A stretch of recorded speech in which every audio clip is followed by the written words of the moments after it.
एकीकडे आपल्या सगळ्यांच्या मनामध्ये प्रचंड आनंद देखील आहे। कालच देशाच्या इतिहासामध्ये सलग तिसऱ्यांदा प्रधानमंत्री बनणारे, म्हणजे यापूर्वी फक्त जो रेकॉर्ड नेहरूजींच्या नावावर आहे त्याची बरोबरी करणारे, अखिल विश्वामध्ये ज्यांच्या नावाचा डंका वाजतो असे आपल्या सर्वांचे नेते माननीय नरेंद्र मोदीजी यांची एनडीएने एकमताने निवड केली आणि त्यांचं अभिनंदन करण्याकरता आज आपण सगळे या ठिकाणी एकत्रित आलोत। आणि हे खरं आहे की एकीकडे जसा आनंद आपल्याला आहे की देशामध्ये लोकांनी पुन्हा मोदीजींवर आणि एनडीएवर विश्वास दाखवला, त्याचवेळी निश्चितपणे आपल्या मनात ही सल देखील आहे की मोदीजींच्या यशामध्ये सिंहाचा वाटा 14 आणि 19 मध्ये आपला होता, यावेळी तो वाटा आपण उचलू शकलो नाही। आणि म्हणून एकदा पुनरावलोकन व्हावं आणि नव्याने आपल्याला स्ट्रॅटेजी तयार करता यावी, या दृष्टीने देखील आजची बैठक महत्वाची आहे। आणि त्यासोबत खरं म्हणजे आपण सगळ्यांनी हा निर्धार केला आहे की महाराष्ट्रामध्ये जे काही अपेक्षित यश आलं नाही त्याची कारणं त्या ठिकाणी शोधून ती कारणं कशी दूर करता येतील आणि विधानसभेच्या निवडणुकीमध्ये पुन्हा एकदा महायुतीचं सरकार कसं आणता येईल हा जो निर्धार आपण सगळ्यांनी व्यक्त केला त्याबद्दल देखील मी आपल्या सर्वांचे मनापासून आभार मानतो। खरं म्हणजे उन्हाळा संपतोय, काहिली पण संपते आहे, पावसाळा जवळ आलेला आहे आणि पाऊस पडत असताना जे पेरलं जातं सप्टेंबर, ऑक्टोबर, नोव्हेंबर तेच उगत असतं।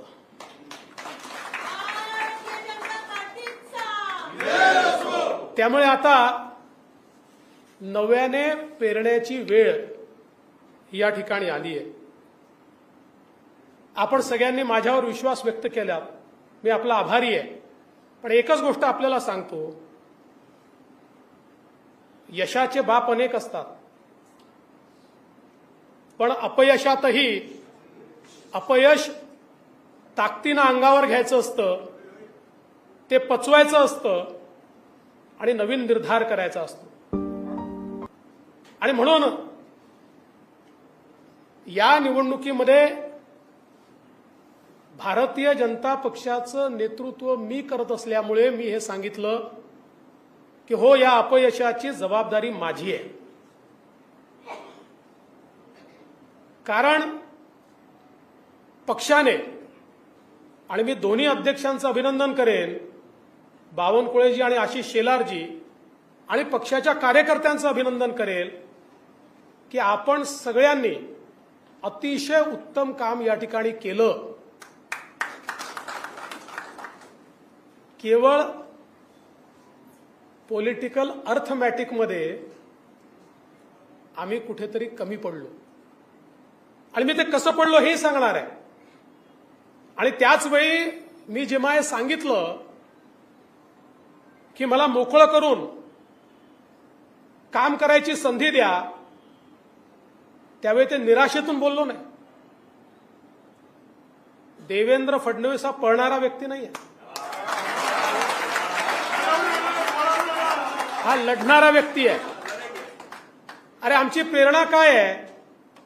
चारीकडनं घेरल्यानंतर पुरंदरचा तह करणारे आणि नंतर पुन्हा पूर्ण ताकदीने मैदानात उतरून ते सर्व किल्ले पुन्हा जिंकणारे छत्रपती शिवराय, हे आमची प्रेरणा आहे.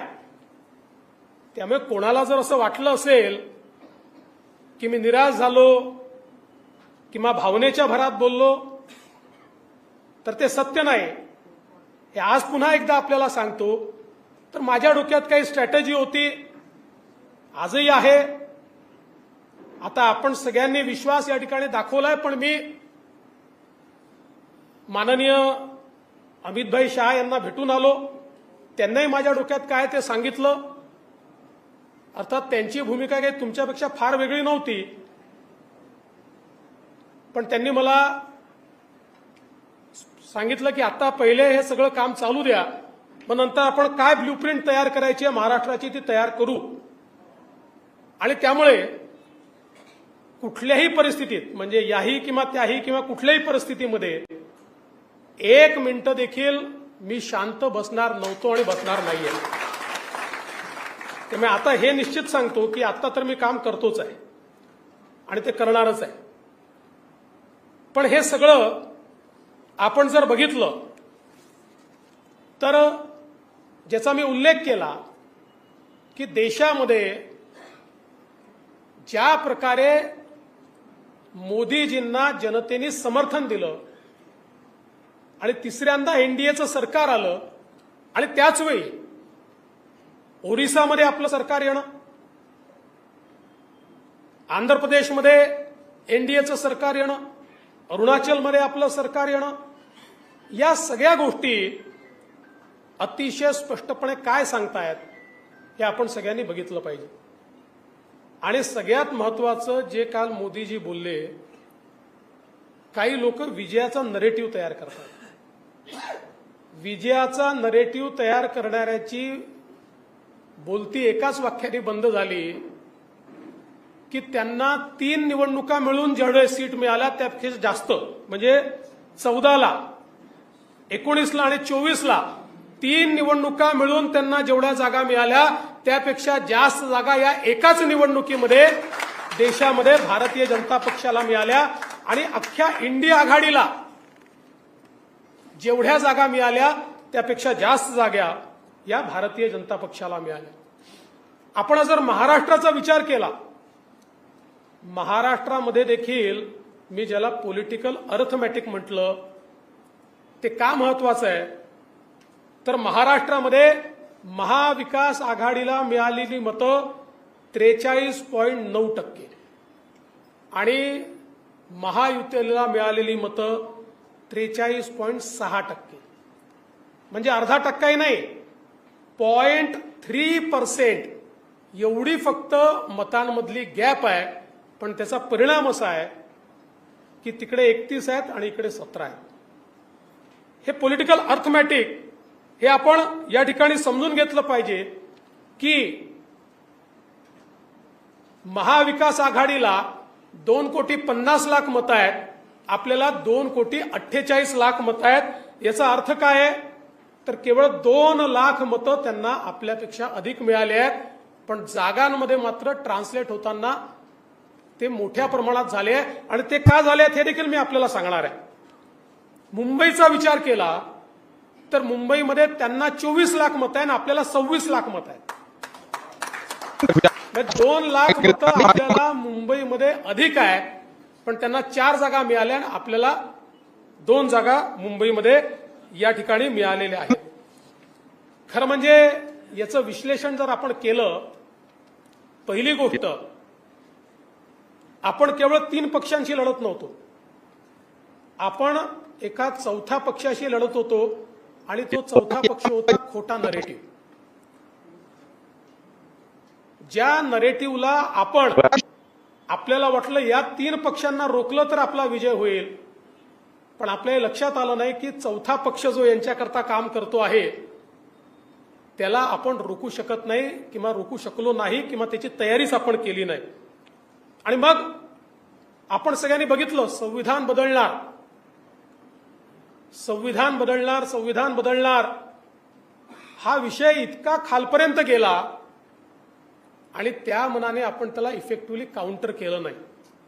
त्याचा इफेक्ट जेव्हा आपल्या लक्षात आला तेव्हा चौथी फेरी आली, चौथा टप्पा आला होता. आणि म्हणून तुम्ही बघा पहिल्या 3 टप्प्यांमध्ये 24 जागांमध्ये केवळ 4 जागा आहेत आपल्याला. आपल्या सगळ्या जागा या दुसऱ्या 24 जागांमध्ये आल्या. कारण मग आपण इफेक्टिव्हली आपल्याला लक्षात आलं की हे खोटं बोलतायत पण ते पर्क्युलेट होत आहे. कुठेतरी सामान्य माणसाला असं वाटतंय की खरंच घडेल का बाबा, मग मोदीजी तर येणारच आहे, मग आता आपण थोडं सेफ का राहू नये. अशा प्रकारे विशेषतः दलित समाजामध्ये आदिवासी समाजामध्ये हा नरेटिव्ह हा मोठ्या प्रमाणात या ठिकाणी तयार झाला. पण एक गोष्ट लक्षात ठेवली पाहिजे की असा जरी नरेटिव्ह तयार झाला तरी हा नरेटिव्ह एखादी निवडणूक चालतो, पुढच्या निवडणुकीत तो चालत नाही. कुठल्याही खोट्या मुद्द्याची ताकद ही एका निवडणुकीपुरतं असते, त्याच्यानंतर त्याची ताकद ही 50, 60, 75% कमी होते आणि आपण ती 100% कमी करू शकतो. या संदर्भात योग्य कारवाई आपण करू आणि मला विश्वास आहे कालच माननीय मोदीजींनी आणि मागच्याही काळात जेव्हा जेव्हा मोदीजी पंतप्रधान झाले, मोदीजींनी पहिलं काम जर काही केलं असेल तर नेता निवडीच्या आधी संविधानाची पूजा केली आहे. कालही मोदीजींनी संविधानाची पूजा केली आणि मोदीजींनी सांगितलं भारताचं संविधान हे माझ्याकरता सगळ्यात महत्वाचं आहे आणि आता संविधानाला 75 वर्ष पूर्ण होत आहेत, त्यामुळे पुढचं 1 वर्ष भारताच्या संविधानाचा महोत्सव हा या देशामध्ये निश्चितपणे या ठिकाणी साजरा केला जाणार आहे. हे माननीय मोदीजींनी आपल्याला सांगितलं. दुसरा नरेटिव्ह काय तयार झाला, पक्ष फोडाफोडी वगैरे त्याच्यावरही पुढे सांगतो, आकडेवारीतनं सांगतो. खरं म्हणजे ते सत्य नाही आहे.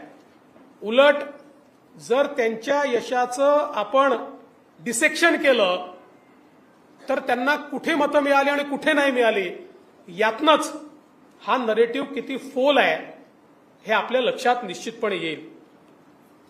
त्यासोबत विशेषतः मराठवाड्यामध्ये खरं म्हणजे मला अतिशय आश्चर्य वाटलं.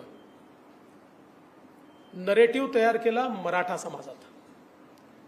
आता बघा ही देखील आश्चर्य आहे की नाही, मराठा समाजाला दोन्ही वेळी आरक्षण आपण दिलं.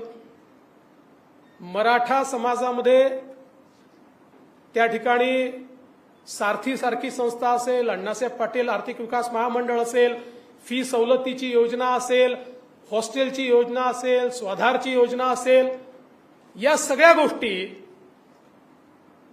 या आपल्याच काळात झाल्या. आणि असं सांगितलं जातं आपल्याला की मराठा समाजाचा फटका पडला आणि ज्यांनी 1980 पासनं मराठा आरक्षणाला विरोध केला, 80 पासनं ज्यांनी मराठा आरक्षणाला विरोध केला त्यांच्या पडल्यात मतं गेली, त्यांच्याकडे मतं गेली.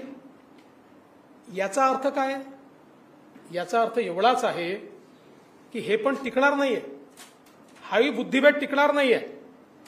हा जो काही नरेटिव्ह तयार करण्याचा प्रयत्न झाला आणि काही प्रमाणात यशस्वी झाले, फार मोठ्या प्रमाणात झाले असं नाही, कारण मोठ्या प्रमाणात जर यशस्वी झाले असते तर 43% मतं भाजपला मिळाले नसते. हा आपला जो मतदार आहे तो जर सगळा गेला असता तर 44% मतं आपल्याला मिळाले नसते.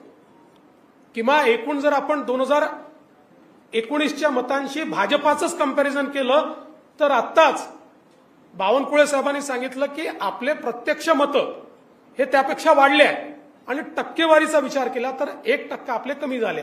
त्यापेक्षा जास्त मतं आपले 2019 पेक्षा कमी झालेले नाही. त्यामुळे हे जे काही नरेटिव्ह या ठिकाणी तयार करण्यात आले, मग एक नरेटिव्ह तयार केला की महाराष्ट्रातले उद्योग पळवले. खरं म्हणजे प्रत्यक्ष आकडेवारी जर आपण बघितली तर 2022-23ला आणि 2023-24ला दोन्ही आपल्या काळामध्ये महाराष्ट्र आपण इन्व्हेस्टमेंटमध्ये पहिल्या क्रमांकावर आणला. उद्धव ठाकरेंच्या काळामध्ये महाराष्ट्र हा खाली होता. उद्धव ठाकरेंच्या काळात गुजरात आणि त्यानंतर कर्नाटक क्रमांक 1 वर होतं. यावर्षी तर आपण अशी अवस्था आणली, गुजरात, कर्नाटक, दिल्ली यांची एकत्रित बेरीज केली तरी त्यापेक्षा जास्त इन्व्हेस्टमेंट ही महाराष्ट्रात आली आहे. आता गुजरात आमच्याशी कॉम्पिटिशन देखील करू शकत नाही. असं असताना नरेटिव्ह रोज खोटं बोलायचं आणि रोज सांगायचं उद्योग पळवले, उद्योग पळवले, उद्योग पळवले. आता ही जी आकडेवारी आहे हीच आकडेवारी सांगते की जर उद्योग पळाले असते तर गुजरातच्या दुप्पट आणि गुजरात, कर्नाटक, दिल्ली यांच्यापेक्षा एकत्रितपेक्षा जास्त उद्योग आणि इन्व्हेस्टमेंट ही आपल्याकडे कशी आली असती. मग एक या ठिकाणी नरेटिव्ह तयार केला की उद्धव ठाकरेंना फार सहानुभूती आहे. मग उद्धव ठाकरेंना जर सहानुभूती होती तर कुठे दिसायला पाहिजे होती? मुंबई आणि कोकणमध्ये दिसायला पाहिजे होती ना. ठाण्यापासनं तर कोकणच्या शेवटच्या टोकापर्यंत उद्धव ठाकरेंची एकही जागा नाही. उबाठाला एकही जागा मिळालेली नाही. कोकणात उबाठा नाही, ठाणे जिल्ह्यात उबाठा नाही, पालघर जिल्ह्यात उबाठा नाही, रत्नागिरी, सिंधुदुर्ग, रायगड, ठाणे आणि पालघर यात उबाठाला एकही जागा मिळालेली नाही. आणि आपल्याला माहिती आहे मुंबईच्या जागा ज्या मिळाल्या त्या कोणाच्या भरोश्यावर मिळाल्या? मराठी माणसांनी मत दिलं नाही यांना. कारण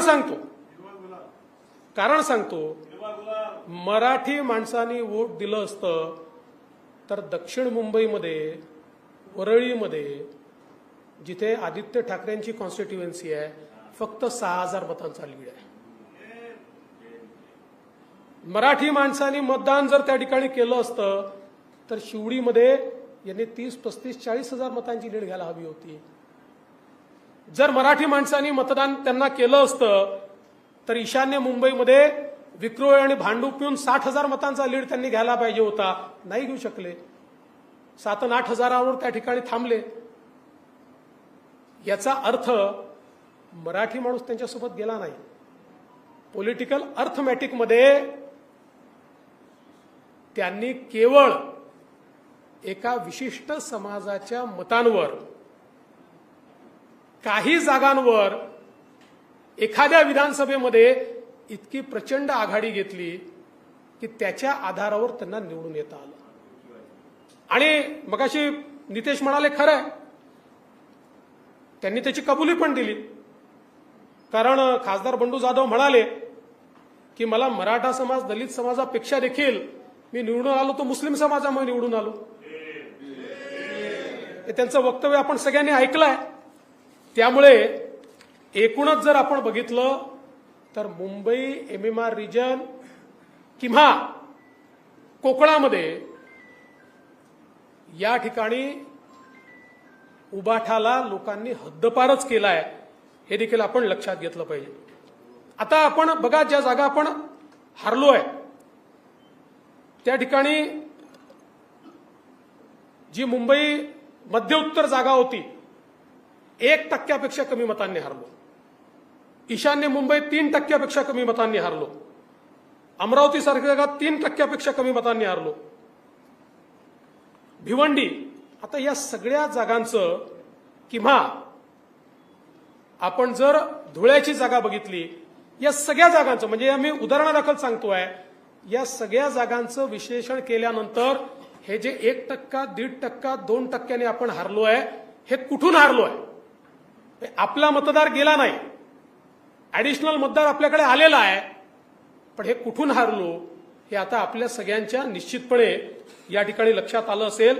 त्यामुळे आपल्याला खूप जास्त सांगण्याची आवश्यकता आहे असं मला वाटत नाही.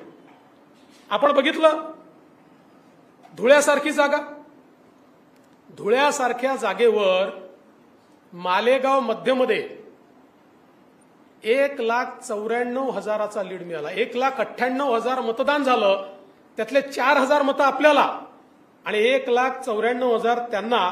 इतर 5 मतदारसंघातनं आपण 1,90,000चं लीड घेतलं आणि 3-4,000 मतांनी ही सीट या ठिकाणी हरलो. 5ही मतदारसंघामध्ये धुळ्याच्या आपल्याला त्या ठिकाणी खरं म्हणजे लीड जो आहे तो लीड मिळालेला आहे. आणि म्हणून मी पॉलिटिकल अर्थमॅटिक जे सांगितलं, 11 जागा भाजपच्या अशा 11 जागा की ज्या 5% कमी मतांनी आपण हरलो, ज्याच्यामध्ये धुळे आहे, नगर आहे, अमरावती आहे, भंडारा गोंदिया आहे, नांदेड आहे, लातूर आहे, भिवंडी आहे, मुंबई नॉर्थ ईस्ट आहे, मुंबई नॉर्थ सेंट्रल आहे, नगर आहे, बीड आहे. 1%, 2%, 3% अशा हरलेल्या 11 जागा आहेत की ज्यामध्ये आपण या ठिकाणी हरलेलो आहोत. हे सगळं होत असताना एक गोष्ट अजून महत्वाची लक्षात घेतली पाहिजे. ज्या पॉलिटिकल अर्थमॅटिकचा मी उल्लेख या ठिकाणी केला की जर त्यांना 31 जागा मिळाल्या तर ते विधानसभेत रिफ्लेक्ट व्हायला पाहिजे होतं. विधानसभेमध्ये महायुतीला 130 जागांवर आघाडी आहे आणि भारतीय जनता पक्षाचा जर विचार केला तर आपल्याला 71 जागांवर आघाडी आहे आणि प्लस 5 आपल्या सोबतचे अण्णांसारखे जे लोक आहेत यांच्या मतदारसंघात जे आपलेच आहेत अशा मतदारसंघांमध्ये म्हणजे 71 आणि 5 76 मतदारसंघांमध्ये आपल्याला आघाडी आहे. म्हणजे ज्यांना केवळ 9 जागा मिळाल्या लोकसभेच्या ते आजही सर्वार्थाने महाराष्ट्रात नंबर 1 आहेत. विधानसभा शहाजा, वोटिंग पर्सेंटेज शहाजा, सिंगल इंडिव्हिज्युअल पार्टी शहाजा, पर सीट वोटिंग पर्सेंटेज सहजा, लढवलेल्या सीट्सच्या वोटिंग पर्सेंटेज सहजा, सगळ्या याच्यात याही निवडणुकीमध्ये जनतेने नंबर 1ची पार्टी ही या ठिकाणी आपल्यालाच ठेवलेलं आहे.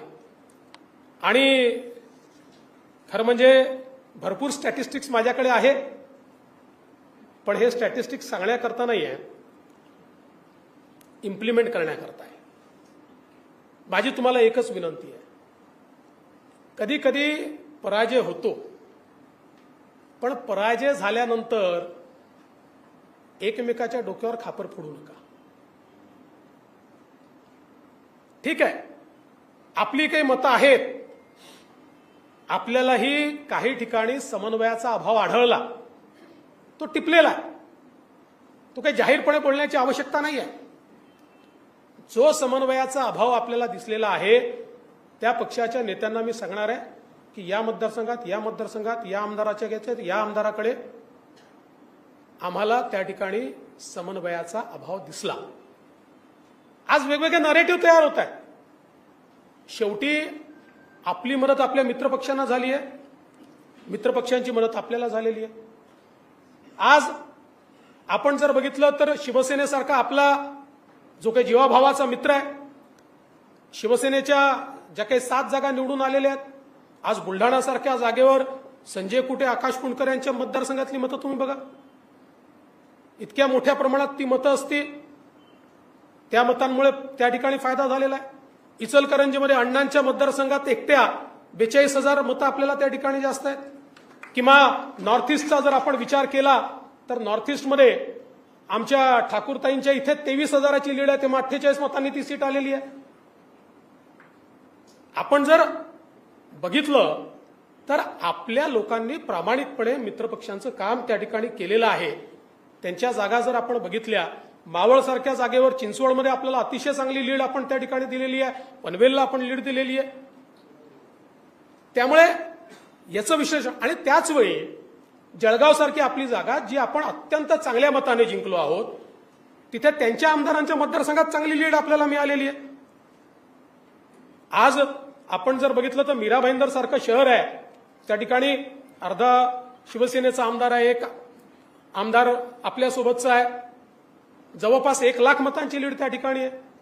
त्यामुळे मला असं वाटतं की नरेटिव्ह तयार करण्याचं काम आपण तर करत नाही, इतरांनी करू नये. मी काल मुख्यमंत्र्यांना देखील सांगितलेलं आहे, माननीय मुख्यमंत्री महोदयांनी सांगितलं की अनेक वेळा आपले जे प्रवक्ते बोलतात तुमचे आमचे, मी नितेश राणेंनाही बोललो आहे की बरेच वेळा प्रवक्ते जे बोलतात ते जरा समजून उमजून बोललं पाहिजे. आता ही वेळ उणे दुणे जाहीरपणे काढण्याची नाही आहे.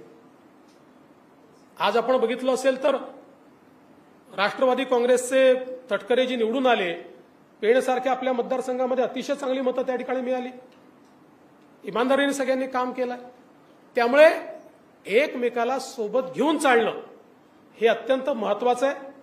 आणि म्हणून माझी अपेक्षा ही आहे की भारतीय जनता पक्षातर्फेही, आणि मी काल आम्ही बसलो होतो त्यावेळेस माननीय मुख्यमंत्री महोदयांनाही सांगितलं आणि अजितदादांनाही सांगितलं की आता वेगवेगळे विश्लेषण करू नका. आता एका सुरात सगळ्यांनी बोललं पाहिजे. आहे ना, सगळ्यांच्या काही ना काही तक्रारी आहे, त्या तक्रारी नेत्यांनी समजून घेतल्या पाहिजेत.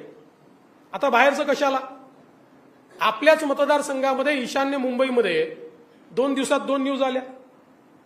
एक दिवस न्यूज आली मीरकोटेच्या कसे पडले,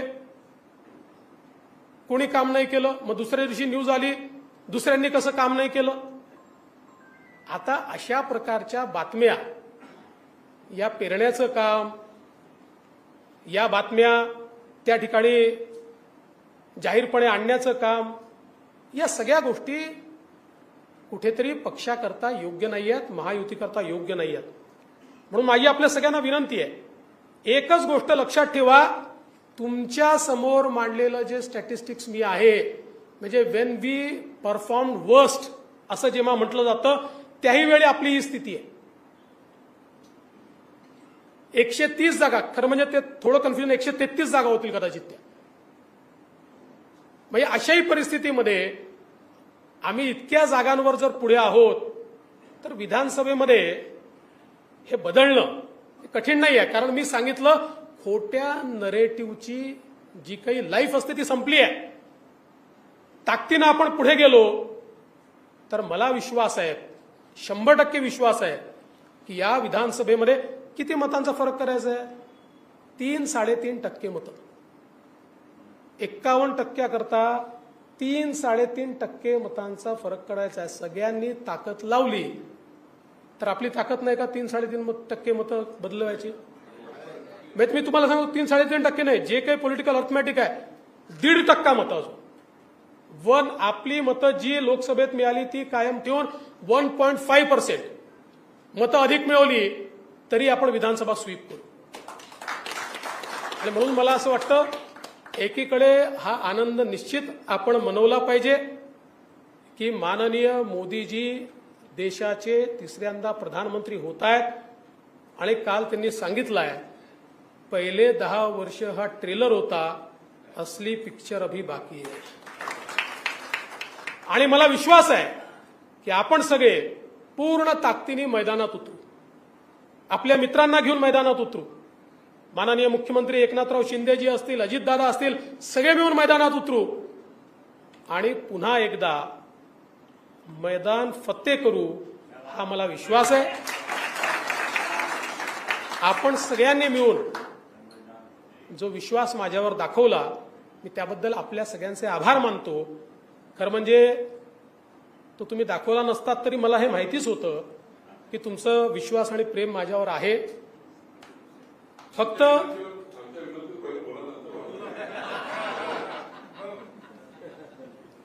ते सगळं असं आहे की भारतीय जनता पार्टी एक आपली प्रक्रिया आहे, योग्य वेळी योग्य गोष्टी करू. आज मी तुम्हाला एवढं नक्की सांगतो की मी ज्या दिवशी निवडणूक संपली त्याच्या दुसऱ्या दिवशी कामाला लागलेलो आहे आणि आपल्याला कोणी कामापासून थांबवू शकत नाही. पूर्ण ताकदीने पुन्हा एकदा जोपर्यंत या महाराष्ट्रामध्ये महायुतीचा झेंडा रोवत नाही तोपर्यंत मी थांबणार नाही. तुम्ही पण थांबू नका अशी विनंती करतो आणि माझं बोलणं संपवतो. धन्यवाद. जय हिंद, जय महाराष्ट्र.